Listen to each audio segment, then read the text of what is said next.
Presidenti i Partisë së Lirisë Ilir Meta në një intervistë ekskluzive nga Qelia për Syri.net akuzon kryeministin Rama se ka shndruar gjykatën kushtetuese në seksion të rilindjes, duke ju referuar zhvillimeve të fundit të ndërprerjes së mandatit të gjyqtares Sonila Bejtja. Meta thotë se gjithçka bëhet me porositë e Edi Ramës me qëllimin për të eliminuar çdo zot të pavarur. Kur nuk ekziston siguria juridike për antarët e gjykatës kushtetuese, është iluzion. E më thjesht budallallëk të besosh tek gjykatat e tjera. Aq më tepër kjo nuk më lejohet mua që si presidenti i Republikës kam luftuar aq shumë për të mbrojtur integritetin e gjykatës kushtetuese, por pas 5 vitesh u arrit qëllimi i krye kleptokratit për ta shndërruar gjykatën kushtetuese në një seksion të mirëfillt të rilindjes, ku do mbizotëroj unanimiteti. I pyetur për vendimin e GKK-s që refuzoi shuarjen e masës arrest me burg të vendosur ndaj tij, Meta nuk u shpreh surprizuar nga ajo që cilëson si drejtësi me regji dhe paralajmëron se do të çojë çështjen në gjykatën e Strasburgut.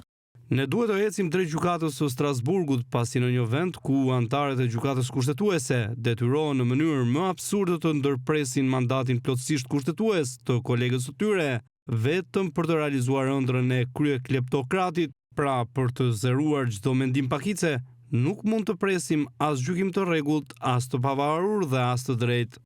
Meta ndalet edhe tek arrestimi i tij i 21 tetorit të një viti më parë, të cilin e konsideron rrëmbim kriminal të orkestruar nga SPAK dhe Edi Rama, me qëllim eliminimin e tij politik në prag të zgjedhjeve. Nuk lë pa komentuar edhe deklaratën e kreut të SPAK-ut Altin Dumani në Komisionin e Ligjeve, se arrestimi i Metës linde për të dëshiruar, por duke vënë gishtin e akuzës tek policia. A nuk ishte prezent vetë zoti Dumani kur kolegu i tij në seancën e dëgjimit në 23 tetor 2024 pikërisht zoti Kraja deklaroi se arrestimi kishte qenë krejt i rregullt? A nuk ishte zoti Dumani i cili u drejtua vetëm policisë së shtetit për të kryer arrestimin tim, krejt ndryshe nga vendimi i gjykatësit Erion Çela, se ekzekutimi duhej të kryhej nga SPAK, BKH dhe policia e shtetit, qëllimisht ai shmangu BKH për t'i lënë dorë të lirë narkopolicisë të vepronte në atë mënyrë kriminale, sipas dakordimit me Edi Ramën. Nuk po bëj krahasim me arrestimin e Erion Veliajt disa muaj më parë,